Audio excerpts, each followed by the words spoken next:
Hello friends, welcome to my channel. Finally ತುಂಬ ದಿವಸದಿಂದ UI the movie teaser update ಬಗ್ಗೆ wait ಮಾಡ್ತಾನೇ ಇದ್ವಿ. ಸೊ ಫೈನಲಾಗೆ ಇವತ್ತು ಟೀಸರ್ನ ಬಿಟ್ಟಿದ್ದಾರೆ. ಸೊ ನಾನಂತೂ ಟೀಸರ್ ನೋಡಿದೆ, ನನಗೆ ಸಖತ್ ಇಷ್ಟ ಆಯಿತು.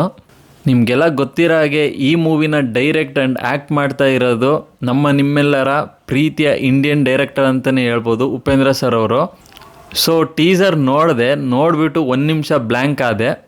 ಅದೇ ಉಪ್ಪಿ ಸರ್ ಮ್ಯಾಜಿಕ್ ಅಲ್ವಾ ಪ್ರತಿ ಸರಿನೂ. ಯಾಕಪ್ಪ ಅಂದರೆ ಈ ಮೂವಿ ಮಾಡಿರೋದು ಸಾಮಾನ್ಯವಾದ ಡೈರೆಕ್ಟರೇ ಅಲ್ಲ. ಇವ್ರ ಬಗ್ಗೆ ಈಗಿನ ಜನ್ರೇಷನ್ಗಿಂತ 90s ಅವ್ರಿಗೆ ತುಂಬಾ ಗೊತ್ತಿರುತ್ತೆ. ಆ ಕಾಲದಲ್ಲೇ ಇವರು ಪ್ಯಾನ್ ಇಂಡಿಯಾ ಮೂವಿನ ಮಾಡಿದರು. ಸೊ ಬನ್ನಿ ಹೇಗಿದೆ ಟೀಸರ್ ಅಂತ ನೋಡೋಣ.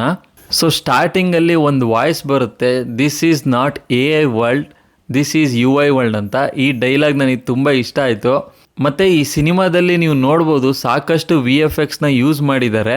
ಸ್ಟಾರ್ಟಿಂಗಲ್ಲಿ ಒಂದು ಸಿಟಿನ ತೋರಿಸ್ತಾರೆ, ತುಂಬ ಚೆನ್ನಾಗಿ ಕನ್ಸ್ಟ್ರಕ್ಟ್ ಮಾಡಿದ್ದಾರೆ VFX ಯೂಸ್ ಮಾಡಿಕೊಂಡು. ಈ ಟೀಸರಲ್ಲಿ ಕೆಲವೊಂದು ಸೀನ್ನ ತೋರಿಸ್ತಾರೆ, ಎಲ್ಲೂ ಕೂಡ ಕತೆನ ಅವರು ಬಿಟ್ಕೊಟ್ಟಿಲ್ಲ. ಅಷ್ಟು ಈಸಿಯಾಗಿ ನಾವು ಕತೆನ ಕ್ರ್ಯಾಕ್ ಮಾಡೋಕ್ಕಾಗಲ್ಲ. ಸೊ ನಿಮಗೆಲ್ಲ ಗೊತ್ತಿರುತ್ತೆ, ಉಪ್ಪಿ ಸರ್ ಕತೆನ ಯಾರು ಗೆಸ್ ಮಾಡೋಕ್ಕಾಗಲ್ಲ. ಯಾಕಂದರೆ ಅವ್ರು ಯಾವ ಥರ ಯೋಚನೆ ಮಾಡ್ತಾರಂತಲೇ ನಮಗೆ ಅರ್ಥ ಆಗಲ್ಲ. ಅವರು ಡಿಫ್ರೆಂಟ್ ಲೆವೆಲಾಗಿ ಯೋಚನೆ ಮಾಡ್ತಾರೆ. ಮತ್ತು ಒಂದು ಸರಿ ಎಲ್ಲ ನೋಡಿದರೆ ಮೂವಿ ಅರ್ಥನೇ ಆಗಲ್ಲ. ಅಂಥದ್ರಲ್ಲಿ ಈ ಟೀಸರ್ ನೋಡಿ ನಮಗೆ ಅಷ್ಟೊಂದು ಕತೆ ಅರ್ಥ ಆಗಲ್ಲ. ಅವರು ಜಾಸ್ತಿ ಕತೆನೂ ಸಹ ಬಿಟ್ಕೊಟ್ಟಿಲ್ಲ. ಸೊ ಟೀಸರ್ ಲಾಸ್ಟಲ್ಲಿ ಉಪ್ಪಿ ಸರ್ ಅವರು ಕುದುರೆ ಮೇಲೆ ಕೂತ್ಕೊಂಡು ಬರ್ತಾರೆ. ಆ ಕುದುರೆಗೆ 2 ಕೊಂಬು ಇರುತ್ತೆ.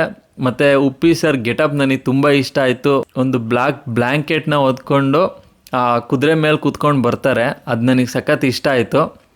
ನಾನು ಗೆಸ್ ಮಾಡ್ತಾ ಇರೋದು, ಇವ್ರು ನೋಡಿದರೆ ನನಗೆ ಯಮಧರ್ಮರಾಯ ಕಣ್ಣಂಗೆ ಕಾಣ್ತಿದ್ದಾರೆ. ಅಂದರೆ ಸೊಸೈಟಿನಲ್ಲಿ ಈವಿಲ್ ವಿರುದ್ಧ ಹೋರಾಡೋದಕ್ಕೆ ಇವರು ಈ ಥರ ವೇಷ ಹಾಕ್ಕೊಂಡಿದ್ದಾರೆ ಅಂತಲೇ ಅನಿಸುತ್ತೆ. ನಿಮಗೆಲ್ಲ ಏನೇನು ಅನ್ನಿಸ್ತು ಅಂತ ಕಾಮೆಂಟ್ ಬಾಕ್ಸಲ್ಲಿ ಕಾಮೆಂಟ್ ಮಾಡಿ. ನನಗಂತೂ ಈ ಟೀಸರ್ ಇಷ್ಟ ಆಯಿತು. ನಿಮಗೆ ಎಷ್ಟು ಇಷ್ಟ ಆಯಿತು ಅಂತಲೂ ಕಾಮೆಂಟ್ ಬಾಕ್ಸಲ್ಲಿ ಕಾಮೆಂಟ್ ಮಾಡಿ. ಲಾಸ್ಟಲ್ಲಿ ಒಂದು BGM ಬರುತ್ತೆ. ಉಪ್ಪಿ ಸರ್ ಅವರು ಕುದುರೆ ಮೇಲೆ ಕೂತ್ಕೊಂಡು ಬಂದಾಗ ಅವರೆಲ್ಲ ಜನರೆಲ್ಲ ಕೈ ಮುಗಿತಾ ಇರ್ತಾರೆ. ಅಲ್ಲೊಂದು BGM ಬರುತ್ತೆ. ಆ BGM ನನಗೆ ಸಖತ್ ಇಷ್ಟ ಆಯಿತು. ಸೊ ಫೈನಲಾಗೆ ಒಂದು ಗುಡ್ ಟೀಸರ್ ಅಂತಲೇ ಹೇಳ್ಬೋದು. ಕತೆನ ಜಾಸ್ತಿ ಬಿಟ್ಕೊಟ್ಟಿಲ್ಲ. ಬಟ್ ಟ್ರೈಲರಿಗೆ ನಾನಂತೂ ವೆಯ್ಟ್ ಮಾಡ್ತಾ ಇದ್ದೀನಿ. ಯಾಕೆಂದರೆ ಇನ್ನೂ ಜಾಸ್ತಿ ಟ್ರೈಲರಲ್ಲಿ ನಮಗೆ ಕಂಟೆಂಟ್ ಸಿಗುತ್ತೆ. ಸೊ ಇದೇ ಥರ ಸಪೋರ್ಟ್ ಮಾಡ್ತಾ ಇರ್ರಿ. ಮುಂದಿನ ವಿಡಿಯೋದಲ್ಲಿ ಭೇಟಿಯಾಗೋಣ ಫ್ರೆಂಡ್ಸ್.